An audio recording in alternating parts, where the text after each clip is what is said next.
الحمد لولیہ والصلاۃ علی نبیہ وعلی آلہ واصحابہ المتأدبین بآدابہ اما بعد اعوذ باللہ من الشیطان الرجیم بسم اللہ الرحمن الرحیم وللہ العزۃ ولرسولہ وللمؤمنین صدق اللہ العلی العظیم وصدق رسولہ النبی الامین الکریم ونحن على ذلك لمن الشاهدين والشاكرين والحمد لله رب العالمین۔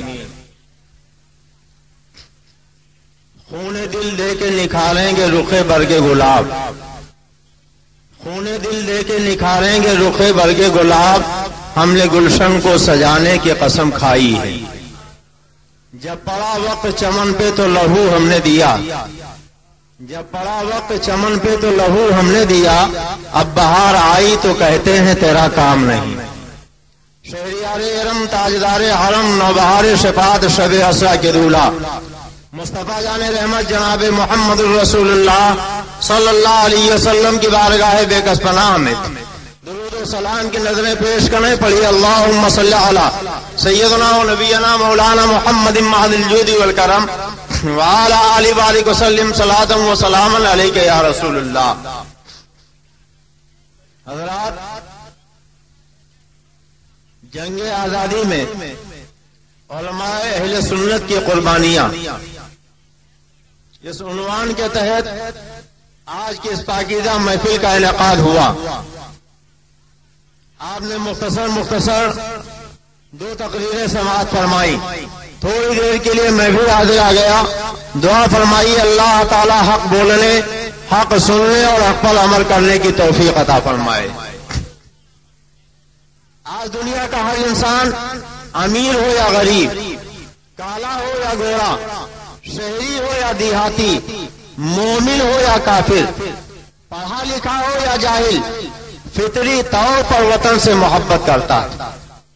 ہر ایک کو وطن سے محبت ہوتی، اور اسلام تو اپنے ماننے والوں کو یہ سکھاتا ہے، حب الوطن من الایمان، وطن کی محبت ایمان کا حصہ۔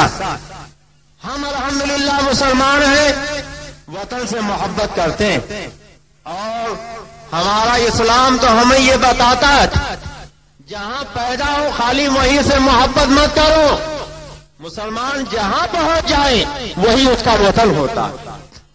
کون نہیں جانتا حضرت خالد بن ولید جب اندلس کے ساحل پر پہنچے، پل نہیں تھا، کشتیوں کے ذریعے دریا عبور کیا تھا، ساری کشتیوں کو اکٹھا کروایا، آگ لگا دیا، جل کر خاکستر ہو گئی۔ لوگوں نے اعتراض کیا، اے سپہ سالار اعظم، ہم غیر ملک میں آئے ہیں، کشتی آپ نے جلا دی ہیں، اگر واپس لوٹنا چاہیں تو کیسے لوٹیں گے؟ تو ڈاکٹر اقبال نے پورے واقعے کو نظم کرتے ہوئے کہا ہے، تاریخ چوبر کنارے اندلس سفینہ سو، گفتن کارے تو بننے گاہے خلط خطاس۔ جب تاریخ نے اندلس کے ساحل پر کشتیوں کو چلایا تو لوگوں نے کہا تھا، اے تاریخ، آپ کا یہ کام عقل و خیرت سے خراب معلوم ہوتا ہے، آپ نے ایسا کیوں کیا؟ دورے کا سراد وطن باغ چور سے ترک سبق ضرور شریعت روا کجاس۔ ہم وطن سے دور ہیں، اگر واپس لوٹنا پڑا تو آپ نے کشتیاں جلا دی ہیں، پل موجود نہیں ہے، ہم اپنے وطن کو واپس کیسے لوٹیں گے؟ سبق کو چھوڑ دینا یہ شریعت میں جائز کہاں ہے؟ آپ نے کشتیوں میں آگ کیوں لگائی؟ تو آپ جانتے ہو، خندید و دست پر لبے شمشیر برد و گفت، ہر ملک پاس کے ملک خدا پاس۔ حضرت طارق مسکرائے تھے، انہوں نے تلوار ہاتھ میں اٹھا لی تھی اور فرمایا تھا، اے لوگوں، کیا تم وطن چلا رہے ہو؟ مسلمان کا وطن وہی نہیں ہے جہاں وہ پیدا ہو، ارے مسلمان جہاں پہنچ جائے وہی اس کا وطن ہے۔ ہر ملک پاس کے ملک خدا مان، ہر ملک ہمارا ملک ہے، اس لیے کہ ہر ملک ہمارے خدا کا ملک ہے۔ فرمایا یہی لڑو، ہمت و جواں مردی کے جوہر دکھاؤ اور اسی ملک کو فتح کر لو، اسی کو اپنا ملک بنا لو۔ چنانچہ تاریخ بتاتی ہے ہمت و جواں مردی کا لوگوں نے مظاہرہ کیا اور اندلس کو فتح کر لیا۔ میں بتانا یہ چاہتا ہوں کہ مسلمان جس ملک میں پہنچ جائیں تصور کرتا ہے تو پھر جس ملک میں مسلمان پیدا ہو، جہاں پلے پڑے پروان چڑھیں، پھر اس کا وہ بے وفا کیسے ہو سکتا ہے؟ اس سے وہ غداری کیسے کر سکتا ہے؟ مسلمان تو اپنے ملک کا وفادار ہوتا ہے، مگر ہمیں کہنے دیجئے وہی مسلمان ملک کا وفادار ہوگا جو اپنے خدا کا وفادار ہوگا، اپنے نبی کا وفادار ہوگا، اپنے بزرگوں کا وفادار ہوگا، اور جو خدا کا غدار ہو، خدا کے مصطفیٰ کا غدار ہو، ولیوں کا غدار ہو، وہ ملک کا وفادار ہو ہی نہیں سکتا۔ آپ جانتے تھے ہندوستان سونے کی چڑیا کہا جاتا تھا، مگر کچھ تن کے گورے من کے کالے ہندوستان میں آئے، تاجروں کے بھیس میں آئے، تجارت کو انہوں نے فروغ دیا اور دھیرے دھیرے سیاست کرنے لگے، اور ایک وقت وہ آیا کہ انہوں نے پورے ملک پہ راج کرنا شروع کر دیا، یہاں کے حکمراں بن گئے۔ اب ہندوستان میں یوں تو ہر ایک کو انگریزی راج سے تکلیف تھی، مگر ایک مسلمان جو اپنے نبی کا وفادار ہے، نبی کے غداروں کی حکومت برداشت نہیں کر سکتا۔ یہی وجہ ہے کہ مسلمانوں نے سب سے کفن باندھا اور انہوں نے یہ تہیا کیا کہ ان تن کے بورے من کے کالوں سے ہمیں اپنے ملک کو آزاد کرانا ہے، اس لیے کہ یہ ملک کے رہنے والے لوگوں کے بھی دشمن ہیں، دین کے بھی دشمن ہیں، ایمان کے بھی دشمن ہیں، اسلام کے بھی دشمن ہیں، اور جو دین و ایمان کا دشمن ہو اس سے جہاد کرنا فرض ہے۔ ہم یہ نہیں کہتے کہ ہندوستان کی آزادی میں خالص مسلمانوں کی قربانیاں، ہندوستان کی آزادی میں ہندوؤں کی بھی قربانیاں شامل ہیں، دوسرے دھرم و مسلک کے لوگوں نے بھی اپنی جانیں دی ہیں۔ ہمیں اس کا اعتراف ہے کہ دوسری قوموں نے بھی ہندوستان کی آزادی کے لیے جیل کی صعوبتیں برداشت کی ہیں، دوسری قوموں کے بھی گھر جلائے گئے ہیں، انہوں نے بھی اپنا خون بہایا ہے، مگر تاریخ کے اوراق اٹھا کے دیکھیں تو پتہ چلے گا جہاں دوسری قوموں کا پسینہ بہتا نظر آتا ہے وہاں مسلمانوں کا خون بہتا دکھائی دیتا ہے۔ مسلمان ہندوستان کی آزادی میں کسی سے پیچھے نہیں رہا ہے، اور حقیقت یہ ہے کہ ایک مسلمان ہی تھا جس کی قربانیوں کی بنیاد پر ہندوستان آزاد ہوا ہے، اور انگریزوں کو سال سمندر پار ہندوستان چھوڑ کے جانا پڑا ہے۔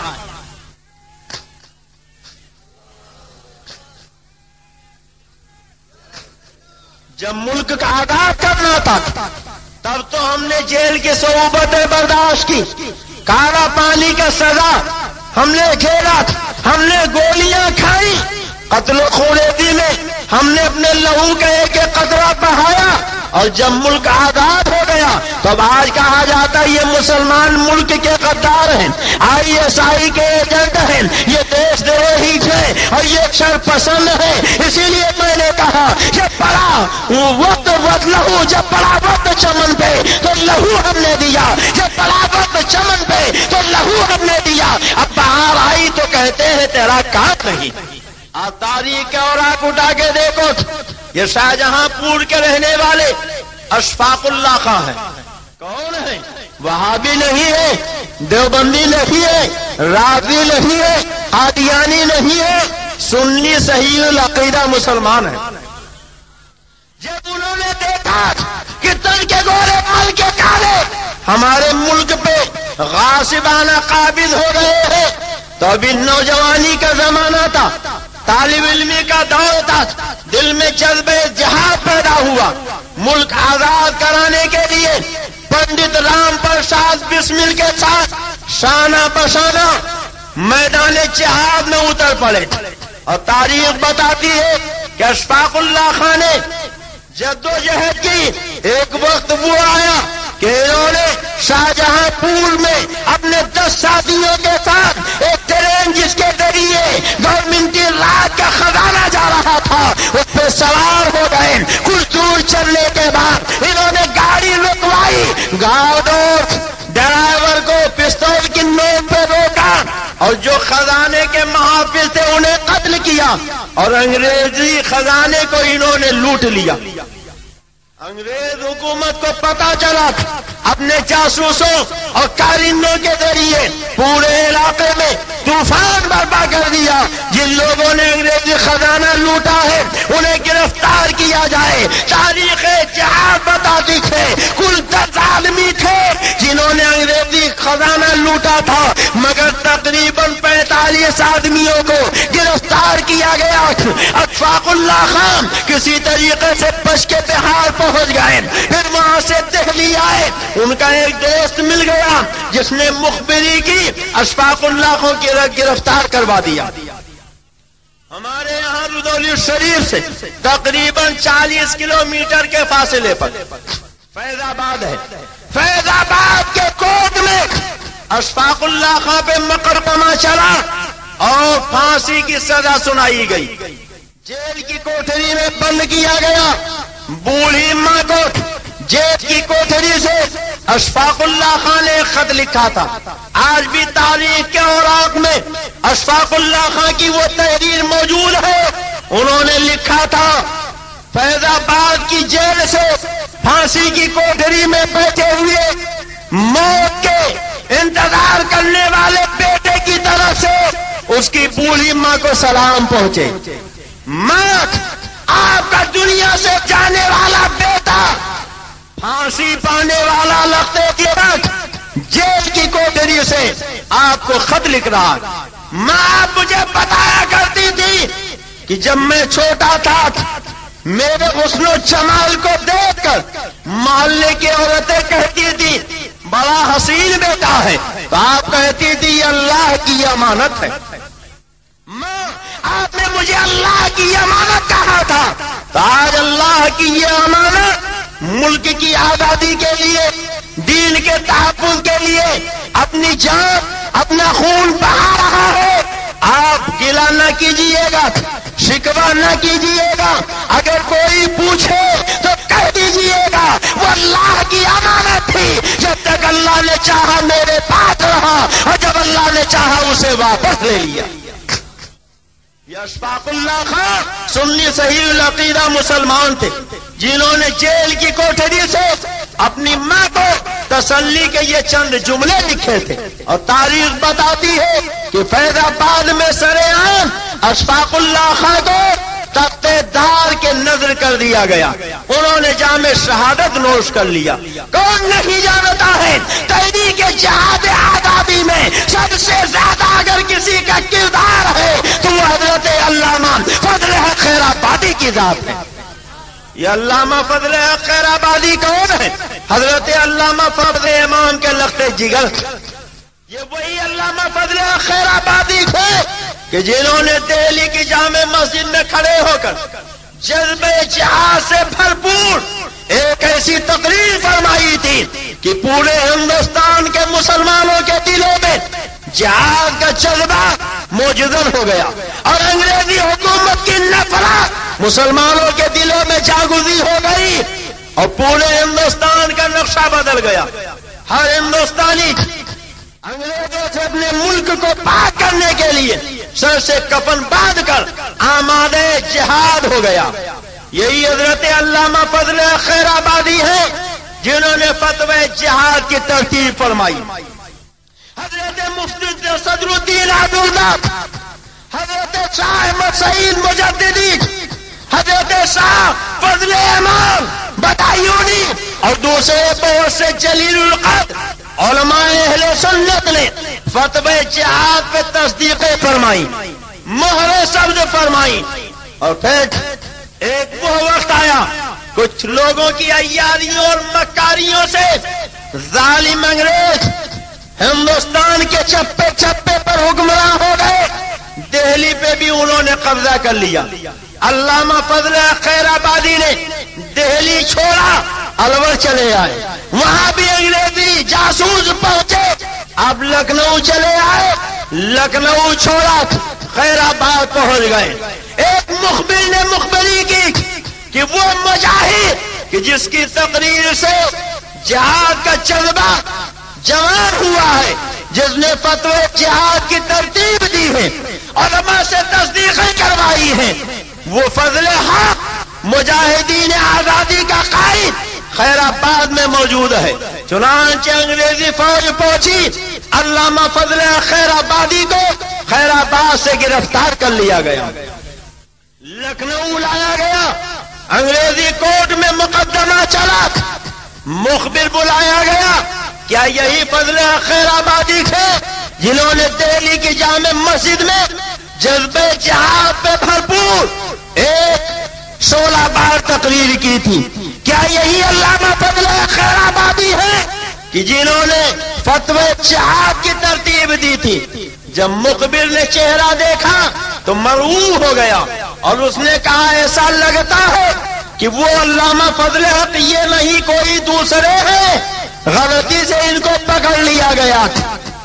لوگ خوش ہو گئے کہ اب علامہ رہا ہو جائیں گے، مگر تاریخ کے اور آپ بتاتے تھے کہ تحریک جہاد آزادی کے قائد اعظم حضرت علامہ فضل خیر آبادی نے گرج کے فرمایا تھا، اے انگریز جج سن لے، اس مخبر نے پہلے جو خبر دی تھی وہ صحیح تھی، پہلے جو گواہی دی تھی وہ صحیح تھی، اب میری صورت دیکھنے کے بعد یہ مرعوب ہو گیا ہے، اب جھوٹ بول رہا ہے، میں ہی وہ فضل حق ہوں جس نے جہاد کا فتویٰ دیا تھا، اور میں ہی وہ فضل حق ہوں جس نے جہاد پہ بھرپور تقریر کی تھی۔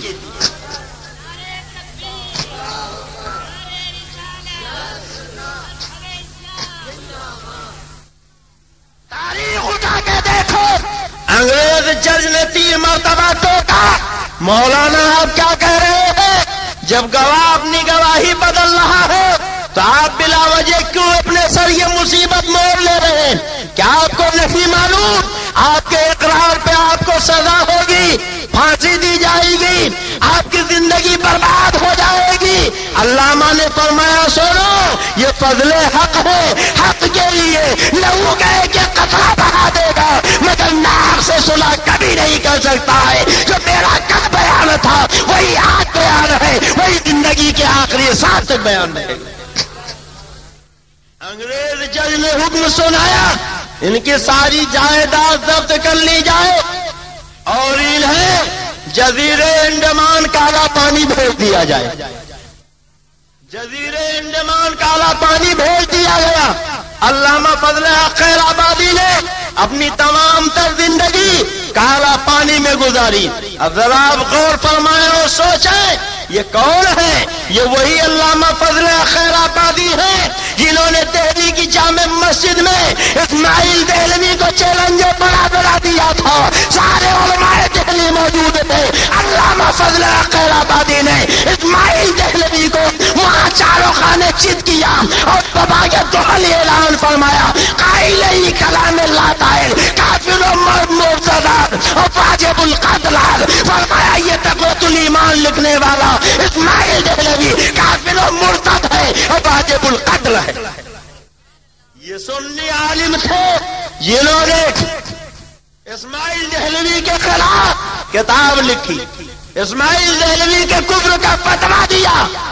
اب ایک طرف تو سنی عالم علامہ فضل خیر آبادی، اور سنیے وقت کم ہے ورنہ میں آپ کو بتاتا، ایک علامہ فضل خیر آبادی ہی کیا، مفتی عنایت احمد کاکوروی کون ہے؟ حضرت مولانا رضا علی خان جو اعلیٰ حضرت سرکار کے دادا ہے، انگریز حکومت کے خلاف مجاہدین کو ساز و سامان دیتے تھے، ان کے لیے جہاد کا انتظام کرتے تھے، جس کی بنیاد پر انگریزوں نے رامپور کی ساری جائیداد اعلیٰ حضرت کے دادا کی ہڑپ کروا لیا۔ حضرت مولانا حافظ رحمت علی خان کون تھے؟ یہ سنی ہی تو تھے۔ حضرت مولانا فیض احمد بدایونی کون تھے؟ یہ سنی ہی تو تھے۔ حضرت علامہ مفتی صدر الدین آزردہ دہلوی کون تھے؟ یہ سنی ہی تو تھے جنہوں نے اعلان جہاد فرمایا تھا۔ حضرت علامہ کے بیت علی کا بھی شہید رحمت اللہ علیہ کون ہیں؟ یہ مراد آباد کے رہنے والے ہیں، انگریزوں کے خلاف ساری زندگی جہاد کرتے رہے، انگریزوں نے پھانسی کی سزا سنائی تھی، اور جب تختے دار پہ کھڑا کیا گیا تو تاریخ بتاتی ہے کہ پھانسی دینے والے نے پوچھا تھا، اے علامہ کافی آپ پھانسی پانے والے ہیں، آخری کوئی تمنا ہو تو بتائیے وہ پوری کر دی جائے۔ حضرت علامہ کافی نے فرمایا تھا اگر میری آخری تمنا پوری کرنا چاہتے ہو تو مجھے قلم کاغذ دے دو، میں کچھ لکھنا چاہتا ہوں۔ چنانچہ قلم کاغذ مہیا کر دیا گیا۔ انگریزوں نے یہ سمجھا تھا یہ زندگی کی آخری گھڑی ہے کہ فیض علی کافی اپنے بیوی کے نام پروانہ محبت لکھیں گے، بیٹے کا نام نصیحت نامہ لکھیں گے، بھائی دوست احباب کے نام پیار بڑا خط لکھیں گے، مگر علامہ کافی نے نہ بیوی کا نام کچھ لکھا، نہ بیٹے کا نام کچھ لکھا، نہ بیٹی کا نام کچھ لکھا، بلکہ اپنے نبی سید الانبیاء کی پوری امت مسلمہ کے نام ایک پیغام لکھا تھا، اور وہ بھی نثر میں نہیں بلکہ نظر میں لکھا تھا۔ حضرات آج دنیا میں شاعر بہت ہے، مگر دنیا کا کوئی بھی شاعر جب شاعری کرنا چاہتا ہے تو گلشن تلاش کرتا ہے، وہاں بیٹھ کے شاعری کرتا ہے، مگر علامہ کفایت علی کافی شہید رحمت اللہ علیہ ایسے شاعر تھے کہ جنہوں نے گلشن میں نہیں تختے دار پہ کھڑے ہو کے شاعری کی، اور انہوں نے کیسی شاعری کی تھی؟ پھانسی سے چند لمحہ پہلے انہوں نے جو اشعار لکھے تھے آج تک تاریخ کے اوراق میں لکھے ہوئے تھے۔ علامہ کافی نے لکھا تھا کوئی گل باقی رہے گا نہ چمن رہ جائے گا، کوئی گل باقی رہے گا نہ چمن رہ جائے گا، پر رسول اللہ کا دین حسن رہ جائے گا۔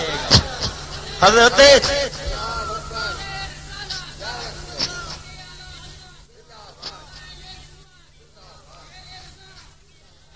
علامہ کافی کہتے تھے ہم سفیر و باغ میں ہیں کوئی دم کے چہچہے، ہم سفیر و باغ میں ہیں کوئی دم کے چہچہے، بلبلیں اڑ جائیں گی سونا کفن رہ جائے گا، بلبلیں اڑ جائیں گی سونا چمن رہ جائے گا۔ اور پھانسی کے تختے سے پوری قوم کو انہوں نے پیغام دیا تھا اطلس و کم خواب کی پوچاک پر نازا نہ ہو، اطلس و کم خواب کی پوچاک پر نازا نہ ہو، بعد مردن جسم پر خالی کفن رہ جائے گا، بعد مردن جسم پر خالی کفن رہ جائے گا۔ اور عقیدے کا شعر سنو، علامہ کافی نے پھانسی کا پنڈا گلے میں ڈال کر عقیدہ دنیا والوں کو بتا دیا تھا کہ دنیا والوں سنو، جو پڑھے گا صاحب لولاک کے اوپر درود، جو پڑھے گا صاحب لولاک کے اوپر درود، آگ سے محفوظ اس کا تن بدن رہ جائے گا۔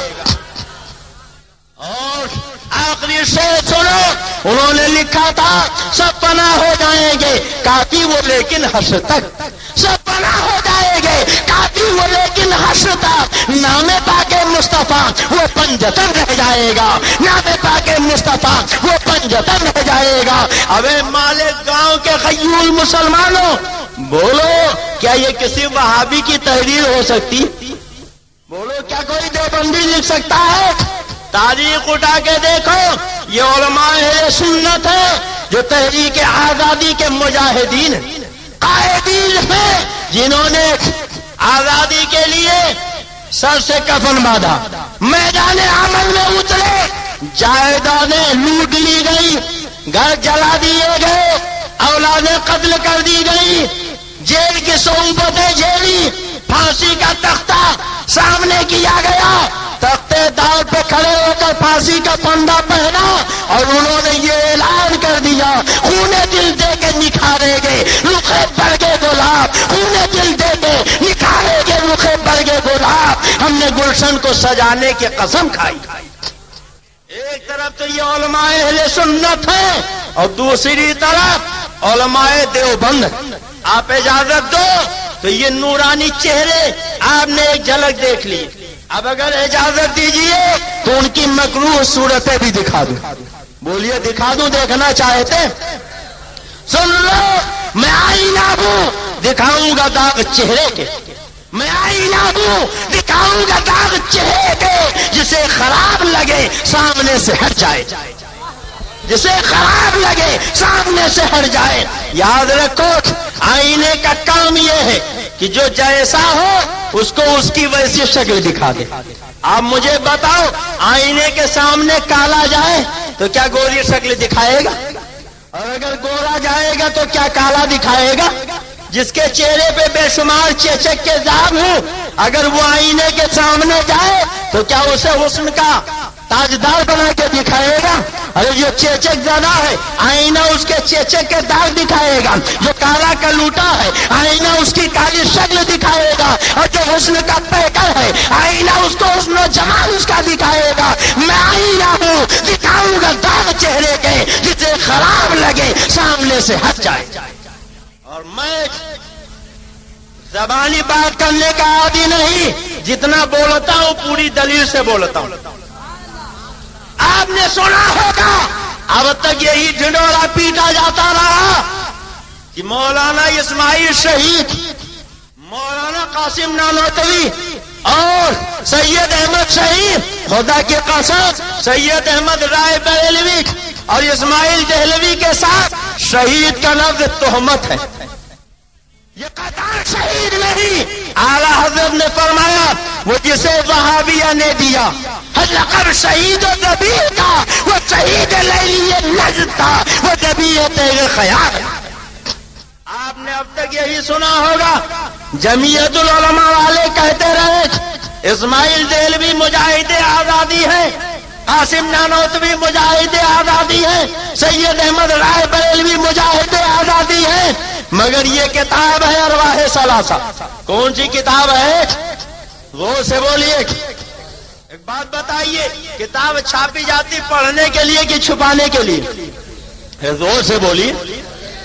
ہم اگر 4 گھنٹے بولے کہتے ہیں بڑی اچھی تقریر، اور اگر 4 مرتبہ ان کا نام لیں تو کہتے ہیں بڑا فسادی تھا۔ تقریر کرتا ہمارے مولانا کے نام لینے کی کیا ضرورت؟ ہمارے مولانا کی کتاب دکھانے کی کیا ضرورت؟ ارے ان سے کہو اگر چھپانا تھا تو چھپایا کیوں؟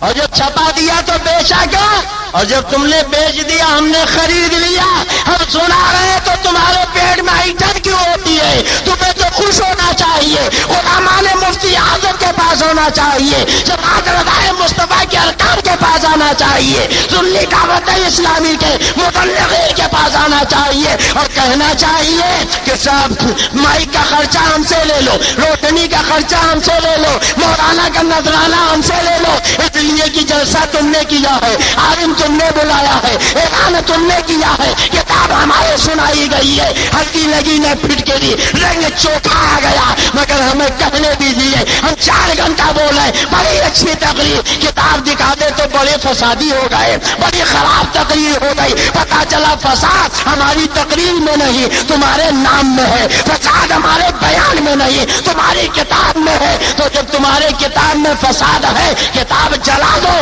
اور ان عقیدوں سے توبہ کر لو، ہم تمہیں گلے سے لگا لیں گے۔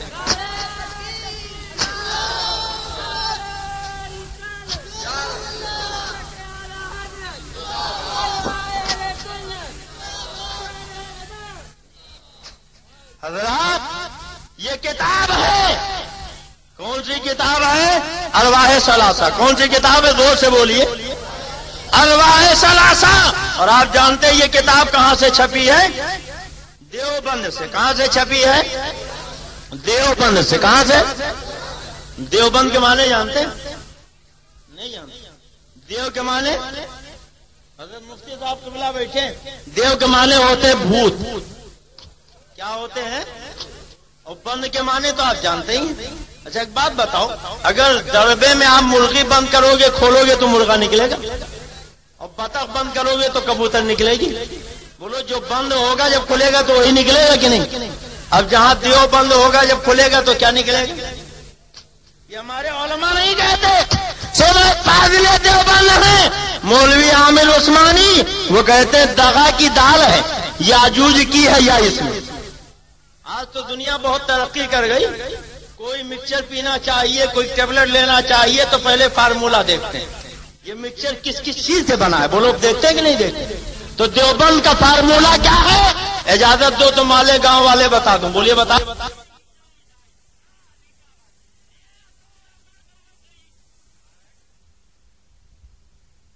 دیوبند کی زبان ہے، بریلی کی زبان نہیں. فاضل دیوبند مولوی عامر عثمانی دیوبند کا فارمولہ بتاتے ہیں. کہتے ہیں دغا کی دار ہے، یاجوج کی ہے یہ اس میں، وطن فروخی کی واو بدی کی بے اس میں، جو اس کے نون میں نارے جہیم غلطہ ہے تو اس کے دال میں دہقانیت نمایاں ہے. ملے یہاں تو بیچارہ دیوبند بنا، برے خمیر سے یہ شہر ناپسند بنا.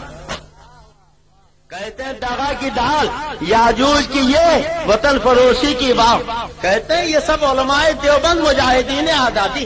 اور فاضل دیوبند کیا کہتے ہیں؟ یہ آزادی کے مجاہد نہیں، وطن فروش. اب ہمیں نہ کہو تمہارا فاضل تمہارے مدرسے کا کہہ رہا کہ یہ سب وطن فروش ہیں. دغا کی دار، یاجوج کی ایک، وطن فروشی کی واو بدی کی بے اور نارے جہین کا نون اور دہقانیت کے دار. جب اتنی جڑی بوٹیوں کو اکٹھا کیا گیا تب جا کے دیوبند بنا. تو یہ اسی دیوبند کی چھپی ہوئی کتاب ہے اور لکھنے والے حضرت مولانا اشرف علی تھانوی صاحب اس کتاب کے لکھنے والے. صفحہ اس کا 160. کون سا صفحہ ہے؟ بولیے کون سا صفحہ ہے؟ 160. اب دیکھیے اس میں لکھا ہے سید صاحب نے پہلا جہاد سید احمد رائے بریلوی یار محمد خان حاکم یاغستان سے کیا تھا. اب بولو یار محمد خان کسی انگریز کا نام ہوگا؟ بولیے، ارے زور سے بولیے، زور سے بولیے. صبر کر پاؤں رکھنا میں قدے میں شیخ جی صاحب. صبر کر پاؤں رکھنا میں قدے میں شیخ جی صاحب. یہاں پگڑی اچھلتی ہے، اسے میں خانہ کہتے ہیں. تم کہتے ہو یہ مجاہدین آزادی تھے، ہندوستان کی آزادی کے لیے انگریزوں سے لڑے. مگر یہ تھانوی جی کیا لکھ رہے ہیں؟ دیوبند کیا کہہ رہا ہے کہ سید احمد رائے بریلوی نے انگریز سے نہیں، یار محمد حاکم افغانستان سے جہاد کیا. بولو کس سے کیا؟ زور سے بولو. اب بولو مسلمان سے لڑنا جہاد ہوگا؟ بولیے جہاد ہوگا. اور جب مسلمان سے کوئی لڑے اور اس کے ہاتھ مارا جائے تو وہ شہید ہوگا کہ قتیل ہوگا؟ بولو کیا ہوگا؟ قتیل ہوگا. کتنی بڑی تہمت ہے. اور سنو اسی میں کہتے تھے پھر کچھ عرصہ کے بعد کالک سنگھ کسر رنجیت والی لاہور سے لڑائی ہوئی جس میں بہت سے مجاہدین مارے گئے. حضرت مولوی محمد اسماعیل صاحب اور مولوی محمد حسن صاحب بھی وہی شہید ہوئے. یعنی کہتے یار محمد سے لڑے اور ایک سکھ سے لڑے. اب بتاؤ جو یار محمد سے لڑا ہو اور سکھ سے لڑا ہو اگر مارا جائے تو وہ مجاہد آزادی کیسے ہو جائے گا؟ اگر مجاہد آزادی کہنا ہے تو پہلے اربعہ ثلاثہ میں آگ لگاؤ، دیوبند کی اس کتاب کو جلاؤ اور یہ اعلان کرو ہم اس کتاب کو نہیں مانتے تھے. تب اس کے بعد کہنا کہ ہمارے مولانا مجاہد آزادی ہے. قیامت آ جائے گی مگر اس کتاب میں آگ نہیں لگا سکتے. یہ تھانوی جی کی کتاب ہے، دیوبند کی کتاب ہے جو یہ اعلان کر رہی ہے کہ ان لوگوں نے انگریزوں سے نہیں بلکہ مسلمانوں سے لڑائی کی. اور کس لیے لڑائی کی؟ اگر اجازت دیجیے تو وہ بھید بھی کھول دو. بولیے کھول دو. سننا چاہتے تھے یہی کتاب ہے صفحہ 161. کون سا صفحہ ہے؟ 161. کہتے ہیں تیسرے ایک شخص نے بیان کیا کہ سید صاحب کو ڈھونڈتے ڈھونڈتے ہم ایک گاؤں میں ایک جگہ اترے. وہاں دریافت کرنے سے معلوم ہوا کہ یہ قبر جو ڈھائی ہوئی تازہ پڑی ہے اس کو سید صاحب ابھی ڈھوا کر گئے ہیں. کہتے سرحد کے قریب ہم جب سید صاحب کو ڈھونڈتے ڈھونڈتے گئے تو وہاں دیکھا کہ کچھ تازہ قبریں کھدی پڑی. ہم نے پوچھا یہ قبریں کیوں کھدی ہوئی ہیں؟ تو کہا یہ سید احمد رائے بریلوی تھے جنہوں نے یہ قبریں کھدوائی ہیں کیونکہ اونچی تھی، ادھر ادھر دیکھا تو کہیں پتہ نہ تھا۔ اب کچھ سمجھ میں آیا؟ سید احمد رائے بریلوی، قاسم نانوتوی کا جہاد کیا تھا؟ سرحد کے وہ پٹھان جو نظر و نیاز کے قائل تھے، میلاد فاتحہ کے قائل تھے، بزرگوں سے عقیدت رکھتے تھے، قبروں اور مزاروں کے ماننے والے تھے، ان وہابیوں کے نزدیک وہ سب مشرک بدعتی قبر پجواتے، اس لیے اسماعیل دہلوی اور سید احمد رائے بریلوی وغیرہ نے سرحد کے ان پٹھانوں پر چڑھائی کی تھی، قبریں کھدوائی تھی، ان پہ حملہ کیا تھا۔ ان کے خیال میں وہ مشرک قبر پجواتے اور کئیوں پٹھانوں نے انہیں اپنے تلوار کے ذریعے بوٹی بوٹی کر کے ٹکڑا ٹکڑا کر ڈالا تھا، جہنم رسید کر دیا تھا۔ اس لیے اعلیٰ حضرت نے کہا وہ جسے وہابیہ نے دیا لقب شہید و ذبیح کا، وہ شہید لے لیے نج تھا، وہ ذبیح تے کے خیال ہے۔ اگر کسی کو ماں نے دودھ پلایا ہے تو غلط ثابت کر دے گا، اگر غلط ثابت کر دو تو 50,000 روپے انعام دیا جائے گا۔ اور جو چور کی سزا وہ عبد المصطفیٰ دی، اسلام نے چور کی سزا یہ متعین کی کہ دونوں ہاتھ کٹوا دیے جائیں۔ اسی مالیگاؤں میں عبد المصطفیٰ اپنے دونوں ہاتھ کٹوا دے گا۔ یہ تمہارے دیوبند کی کتاب جس میں لکھا ہے کہ سید احمد رائے بریلوی نے پہلا جہاد یار محمد خان حاکم یاغستان سے کیا، انگریزوں سے لڑتے ہوئے مولوی اسماعیل مارے گئے، اور یہ جب گئے تھے سرحد کے پٹھانوں سے لڑنے تو وہاں قبروں کو گروا رہے تھے، قبروں کو کھدوا رہے تھے، اور اسی میں ان لوگوں کی جانیں گئی ہیں۔ اب کتنی بڑی تہمت ہے کہ جو سرحد سنی مسلمانوں سے لڑنے میں مارے گئے ہو، آج انہیں مجاہد آزادی کہا جاتا ہے، تحریک آزادی کا ہیرو بنایا جاتا ہے، اور انہیں مجاہدین آزادی کا تمغہ دیا جاتا ہے۔ بولو مالیگاؤں والوں، اس سے بڑا کوئی جھوٹ ہوگا؟ بولو جھوٹ ہے کہ نہیں ہے؟ اور اگر اجازت دیجیے تو اس سے زیادہ واضح بات بتا دوں۔ بولیے بتا دوں؟ سننا چاہتے ہیں کہ نہیں سننا چاہتے؟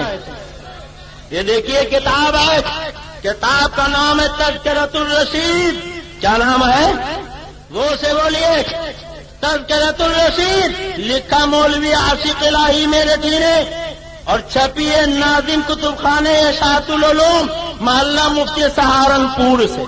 کہاں سے چھپی ہے؟ سہارنپور سے۔ مولوی رشید احمد گنگوہی کے سوانے کی کتاب۔ کون سی کتاب ہے؟ وہ سے بولیے۔ تذکرۃ الرشید۔ اب دیکھیے اس کتاب کا صفحہ ہے 73۔ کون سا صفحہ ہے؟